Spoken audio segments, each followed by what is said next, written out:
Assalamualaikum warahmatullahi wabarakatuh. Yang saya hormati Bapak Ibu Guru SMA Negeri 47 Jakarta dan para hadirin sekalian yang sudah berkenan hadir pada acara debat final kelompok 4 dan 9 dari kelas 10 IPS 4. Saya Rura Alifah sebagai moderator tim pro.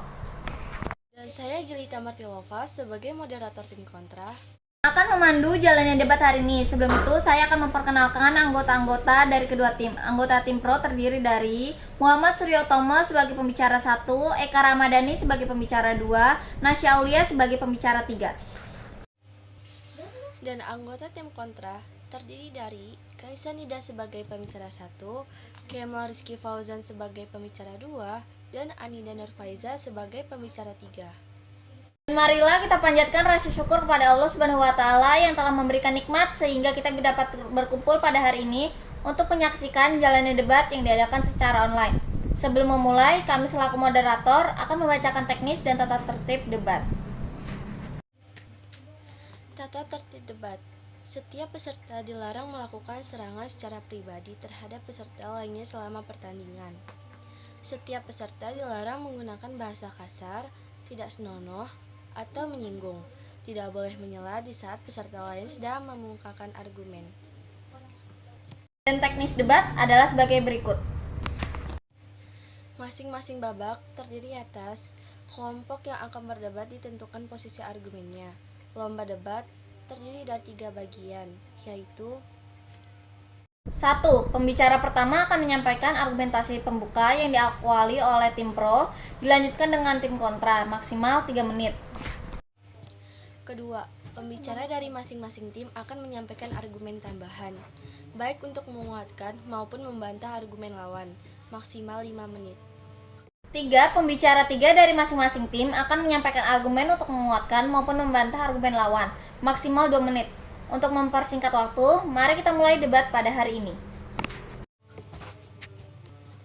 Mosi kita kali ini ialah masyarakat yang terkena wabah corona dan penyintas biaya pengobatan ditanggung pemerintah. Untuk babak pertama, pembicara 1 dari kedua tim dipersilakan menyampaikan argumen pembuka dengan waktu maksimal 3 menit. Kepada pembicara 1 tim pro, waktu dan tempat saya persilahkan. Assalamualaikum warahmatullahi wabarakatuh. Saya Muhammad Suryotomo dari tim pro sepakat dan harus bersepakat bahwasanya masyarakat yang terkena wabah corona sangatlah sulit dan butuh tenaga yang cukup banyak. Pemerintah sudah bekerja keras dalam mengadakan PSBB di setiap daerah. Masyarakat ada yang tidak bersepakat dengan adanya PSBB. Dari awal tahun 2020, Indonesia sudah sangat banyak dilanda bencana-bencana ekstrim.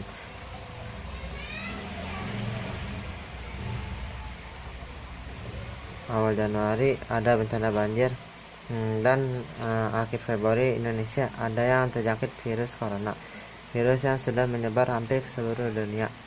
Pemerintah bekerja keras sekali untuk menangani wabah ini dengan berbagai macam cara, walaupun masyarakat menilai kinerja pemerintah saat ini tidak jelas. Pemerintah juga membutuhkan dana untuk hal yang lainnya agar tidak terlalu boros. Kita juga mengalami kesulitan tersebut dan sama-sama merasakannya. Pemerintah mengatur masyarakat di Indonesia dengan jumlah 271.349.889 jiwa. Kinerja rakyat bekerja dan pemerintah itu berbeda-beda. Kita semua bisa melawan virus corona ini dengan bekerja sama dengan baik. Insya Allah virus ini mudah untuk diatasi. Dan kami butuh kali dana untuk hal lain seperti makanan untuk korban COVID-19, para medis, dan relawan lainnya. Rakyat seharusnya menuruti atau kooperatif dan jangan percaya berita-berita hoax. Pemerintah pasti sudah mengatur orang yang membayarnya lebih besar ataupun lebih kecil. Berbeda dengan ekonomi yang tingkatnya ke atas ataupun yang ke bawah. Kita memproduksi obat butuh sekali biaya dan pemasukan untuk merawat pasien-pasien yang terjangkit virus. Itu saja komentar dari saya dari pembicara pertama tim pro. Terima kasih. Assalamualaikum warahmatullahi wabarakatuh. Baik, Terima kasih pembicara satu tim pro. Selanjutnya pembicara satu tim kontra. Silahkan menyampaikan argumentasinya. Oke, terima kasih moderator. Saya kasih tugas sebagai pembicara satu yang mewakili tim kontra menyatakan bahwa kami tidak bersepakat dengan disampaikan oleh tim pro. Pemerintah memang memiliki tanggung jawab untuk mencegah wabah corona ini agar tidak semakin luas. Tapi apakah yang dilakukan pemerintah akan berjalan jika tidak ada kerjasama dengan rakyat? Pemerintah mengeluarkan biaya sebesar 151,48 triliun untuk membeli vaksin. Itu pun belum menghitung biaya lainnya seperti logistik, distribusi, dan biaya lainnya. Saya rasa pemerintah tidak perlu memberikan vaksin gratis kepada semua masyarakat, terlebih masyarakat menengah atas. Saya yakin mereka tidak keberatan membayar subsidi dan cenderung ingin melakukan vaksinisasi sendiri karena faktor kecepatan. Faktor lain yang membuat saya tidak setuju seluruh biaya vaksin ditanggung pemerintah adalah potensi penyelewengan. Skema vaksin 100% ditanggung pemerintah tidak ideal. Selain berat di kantong, pemerintah juga tidak lincah di lapangan. Harga di lapangan bisa saja berbeda dengan harga yang ditetapkan. Karena kebutuhan yang tinggi sementara vaksin terbatas, mekanisme harga bisa saja berubah. Belum lagi timpangan rahasia kebutuhan antara daerah. Di pelosok, harga vaksin bisa saja jauh lebih mahal karena biaya logistik yang tinggi. Sekian argumentasi dari saya, terima kasih. Terima kasih pembicara satu tim pro dan kontra untuk argumentasi pembuka yang telah disampaikan. Untuk babak kedua, pembicara dua dari masing-masing tim akan menyampaikan argumen tambahan dengan waktu maksimal 5 menit. Pembicara dua tim pro, waktu dan tempat saya persilahkan. Baik, terima kasih moderator atas kesempatannya. Saya tetap setuju penyintasan biaya wabah corona ditanggung pemerintah. Menurut saya itu sangat perlu dilakukan melihat dampak dari wabah ini juga sangat luas. Bukan hanya di bidang kesehatan, tapi juga di bidang ekonomi, pendidikan, dan lain-lain. Dengan adanya penyintasan biaya kesehatan oleh pemerintah, beban yang ada pada warga atau masyarakat yang terkena corona bisa sedikit berkurang. Dan ini juga sejalan dengan keputusan Menteri Kesehatan nomor HK.01.07/Menkes/104/2020 tentang penetapan infeksi corona sebagai penyakit dapat menimbulkan wabah. Dalam aturan itu disebutkan bahwa segala bentuk pembiayaan dalam rangka upaya penanggulangan dibebankan kepada anggaran Kementerian Kesehatan, pemerintah daerah, dan atau sumber dana lain yang sah sesuai ketentuan peraturan perundang-undangan. Dan pastinya pemerintah sudah mempunyai cara tersendiri yang efektif agar dana yang dikeluarkan tidak sia-sia. Dan itu juga merupakan tanggung jawab dari pemerintah untuk kepada masyarakat atau warganya. Terima kasih, sekian pendapat dari saya. Terima kasih pembicara dua tim pro. Selanjutnya adalah penyampaian argumen tambahan dari pembicara dua tim kontra. Waktu dan tempat saya persilahkan. Baik, terima kasih moderator. Faktor lainnya yang membuat saya tak setuju seluruh biaya vaksin ditanggung oleh pemerintah adalah potensi penyelewengan. Skema vaksin 100% ditanggung pemerintah tak ideal. Namun negara tidak hanya menanggung seluruh biaya perawatan bagi pasien virus corona saja, melainkan seluruh penanggulangan pasien penyakit infeksi emerging atau PIE sejak dini dinyatakan yang bersangkutan merupakan pasien dalam pengawasan atau PDP. Apabila selanjutnya pemeriksaan laboratorium juga menyatakan PDP tersebut terkonfirmasi positif PIE, seluruh biaya pengobatan juga dijamin oleh negara. PIE merupakan ancaman penting bagi keamanan kesehatan global, karena dapat menimbulkan kejadian luar biasa atau KLB, bahkan berpotensi menyebabkan kedaruratan kesehatan masyarakat yang meresahkan dunia atau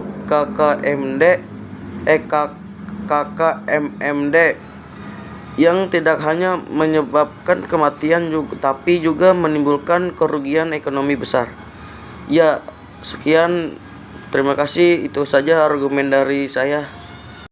Baik, terima kasih untuk pembicara dari kedua tim yang telah menyampaikan argumentasi tambahan.